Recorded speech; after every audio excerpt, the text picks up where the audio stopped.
میں آج یہ جاننا چاہتی ہوں جیسے مولانا صاحب نے تسبیح بتائے تھے یا اللہ ہو یا رحمان ہو یا رزاق کو 313 بار پڑھنا. ماشاءاللہ میں پڑھتی ہوں ماشاءاللہ. اور میرے شوہر کا کاروبار ابھی ٹھیک چل رہا ہے. الحمدللہ. تو کیا میں اب وہ کم کر سکتی ہوں جیسا مولانا صاحب بولتے کچھ دنوں میں پھر کم کر دو؟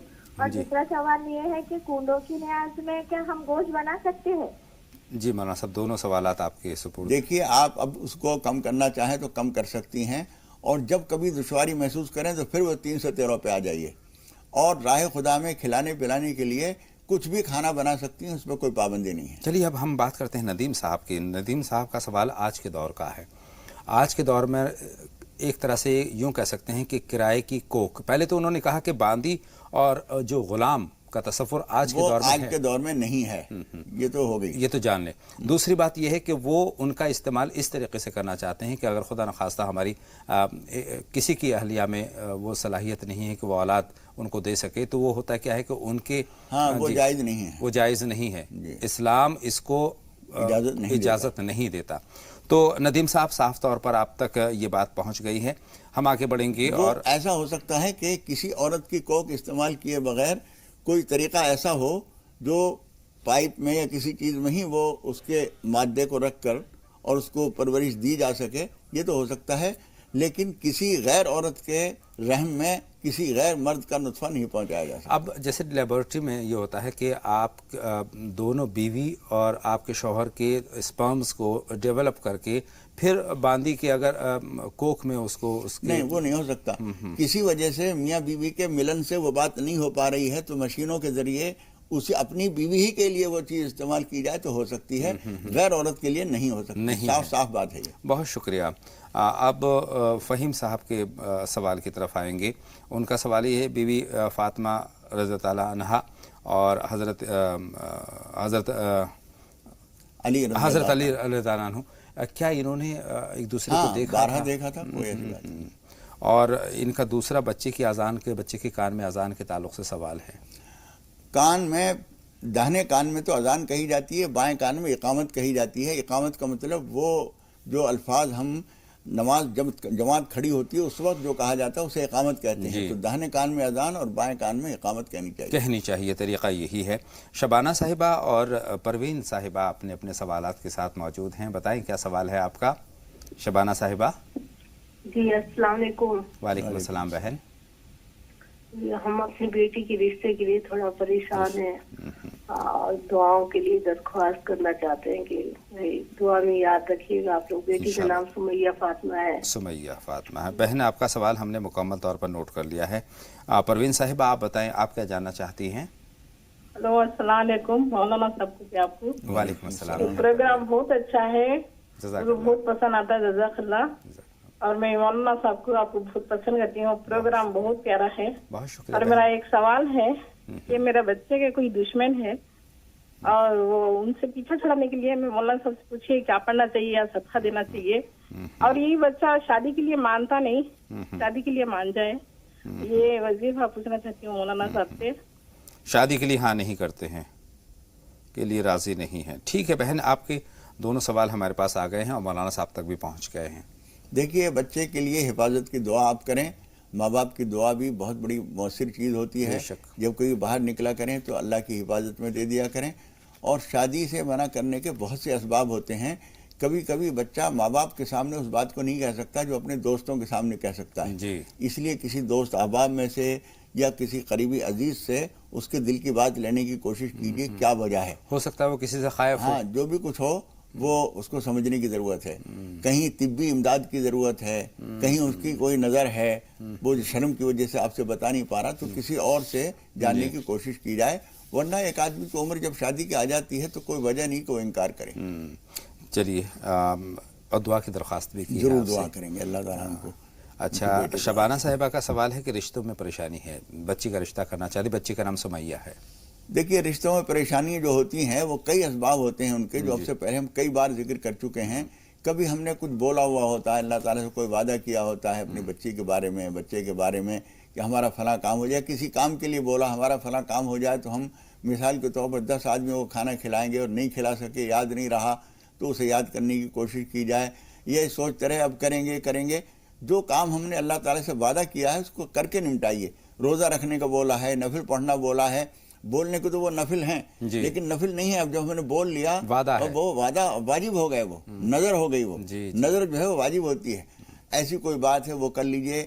کبھی کبھی ایسا ہوتا ہے کہ ہم نے بچی ہماری جب چھوٹی تھی، دوسرے کے بچی کی عمر کو بہت ہو گئی تھی، ہم نے کہا کہ دیکھو جوان کر لی ہے بیٹی کو، گھر میں بٹھائے ہوئے ہیں، انہیں شرم نہیں آتی، ان کی شادی نہیں کرتے. اس طرح کے جملے ہم نے بول دیے. اللہ تعالیٰ کے یہاں سب لکھ لیا جاتا ہے.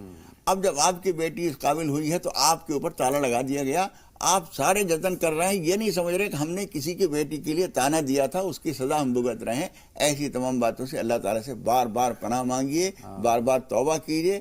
پروردگار کوئی غلط جملہ بولا ہو، کسی کی دل آزاری کی ہو، کوئی بڑا بول دیا ہو، اس سے ہم تیری پناہ چاہتے ہیں. انشاءاللہ تعالیٰ کامیابی ملے گی انشاءاللہ تعالیٰ. شگفتہ صاحبہ کا سوال جانتے ہیں. بتائیں بہن. جی السلام علیکم. وعلیکم السلام. بتائیں شگفتہ صاحبہ. آپ لوگوں کی رہنمائی کا بہت شکریہ. بہت مولانا صاحب کی اللہ پاک بہت لمبی عمر کرے کہ اسی طرح ہم لوگوں کی رہنمائی ہوتی رہے. آنے والی نسلیں بھی ان کی بہت نیک بنے اللہ پاک. آمین بہن. اللہ آپ کو بھی سلامت رکھے. سوال یہ ہے بھائی جان کہ ایک غیر مسلم بھائی ہیں، ان کا بچہ 12 سال کا ہے، وہ بہت بیمار ہے، بہت علاج کرا لیا ہے مگر کوئی فائدہ نہیں ہے. بہت زیادہ وہ پریشان ہیں. اس بچے کو سپنے بھی آتے ہیں کہ ہمیں کوئی کاٹ رہا ہے، کوئی مار رہا ہے. مولانا صاحب بتائیں کہ ان کو کیا کرنا چاہیے. اور ایک دوسرا سوال یہ ہے کہ کچھ لوگ سلام کے جواب میں وعلیکم السلام کہتے ہیں اور کچھ لوگ وعلیکس کہتے ہیں، تو یہ کیا صحیح ہے؟ بہن دونوں سوال ہم نے نوٹ کر لیے ہیں اور فاروق صاحب کا سوال اور نوٹ کر لیتے ہیں. بتائیں فاروق صاحب. السلام علیکم. وعلیکم السلام فاروق صاحب. خیر مقدم. بتائیں کیا جاننا چاہتے ہیں؟ میں جاننا چاہ رہا ہوں کہ میں ایک خواب میں دیکھتا ہوں، کبھی نیا جوتا پہنتا ہوں، کبھی جوتا کھو جاتا ہے، تو اس کے بارے میں مولوی صاحب سے جاننا چاہتا ہوں. جی بہت شکریہ. جی مولانا صاحب. دیکھیے آپ سے کہیں دینی معاملے میں کوئی غفلت کوتاہی ہو رہی ہے، اس کو آپ ٹٹولنے کی کوشش کیجئے اور اس سے احتیاط کیجئے. نماز کے معاملے میں ہو، کسی سے وعدہ کر کے آپ بھول جاتے ہوں، نظر انداز کرتے ہوں، کوئی دینی معاملے میں آپ سے کوئی کوتاہی ہو رہی ہے، اس کی احتیاط کیجئے. اللہ تعالیٰ فضل فرمائے گا. آمین. فہیم صاحب کا ایک سوال باقی ہے مولانا صاحب. سجدہ صاحب کے تعلق سے کب واجب ہوتا ہے؟ سجدہ سہو واجب ہوتا ہے جب ہم سے کوئی واجب چھوٹ جاتا ہے یا واجب ڈبل ہو جاتا ہے. اس صورت میں مثال کے طور پر کوئی جو چیز فرض ہے وہ چھوٹی تو آپ کو سجدہ سہو سے کام نہیں چلے گا. مثال کے طور پر رکوع کرنا فرض ہے، آپ کوئی آدمی کسی وقت میں کھڑے کھڑے بے خیالی میں سجدے میں چلا گیا اور وہ رکوع رہ گیا اس کا، تو وہ اس کو نماز دوبارہ پڑھنی ہی پڑے گی. اور درمیانی قاعدہ جو 2 رکعت کے بعد 4 رکعت والی نماز میں جو درمیانی قاعدہ ہوتا ہے وہ واجب ہے، وہ چھوٹ گیا تو سجدہ سہو سے نماز ہو جائے گی. آپ یہ بات معلوم کر لیجئے کسی سے کہ واجبات کتنے ہیں. وہ واجبات میں سے کوئی سی چیز چھوٹے گی تو سجدہ سہو کرنا پڑے گا، اور سجدہ سہو نہیں کیا تو آپ کو نماز لوٹانی پڑے گی. بہن شگفتہ کا سوال ہے سلام کا جواب کیا ہمیں دینا چاہیے؟ صحیح طریقہ دیکھیے سلام کا جواب دینے کا صحیح طریقہ وعلیکم السلام ورحمۃ اللہ وبرکاتہ. لیکن وعلیکم السلام کسی نے کہا تو کا بھی صحیح ہے جواب، اس کا مناسب طریقہ وعلیکم ہے. وعلیکم السلام تم کے معنی میں، تو کے معنی میں ہے. عربی میں تو برا نہیں سمجھا، ہمارے یہاں تو تڑک جو ہے وہ برا سمجھا جاتا ہے، لیکن وعلیکم السلام تیرے اوپر سلام یہ مفہوم ہے، اور وہاں تو غلط نہیں سمجھا جاتا عربی میں. لیکن بہتر جو ہے وعلیکم السلام بہتر ہے. ان کا دوسرا سوال مولانا صاحب قابل ستائش ہے. ہم اس ملک میں رہتے ہیں جہاں ہم ایک دوسرے سے محبت کرتے ہیں، ایک دوسرے کا ہم خیال کریں گے کہ آپ نے کسی غیر مسلم کے بیمار بچے کے لیے ہمدردی کی اور فون کرنے کی کوشش کی اور سمجھنا چاہا. ہم اس بات کی قدر کرتے ہیں.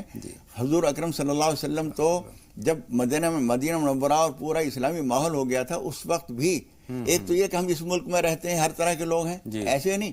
ہم جس ملک میں رہتے ہیں وہاں اگر غیر مسلم بہت کم بھی ہوں تب بھی ہمدردی کرنا ہماری ذمہ داری ہے.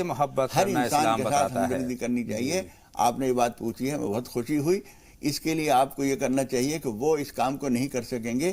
ایک تو آپ ان کو یہ بتائیے کہ وہ کسی وقت میں ان سے کوئی غلطی ہوئی ہو، کوتاہی ہوئی ہو تو ان کے ماں باپ کو اللہ تعالیٰ سے معافی مانگنی چاہیے. جو بھی ان کا معافی مانگنے کا اپنا طریقہ ہے اس طرح سے معافی مانگیں. 10-20 آدمیوں کو وہ کھانا کھلائیں، اور جتنا مجبور پریشان آدمیوں کو کھلائیں گے، 2-4 آدمیوں کو کپڑے بھی دے دیں جو بہت ضرورت مند ہوں، اور کچھ بہت غریب لوگوں کو پیسے بھی دے دیں.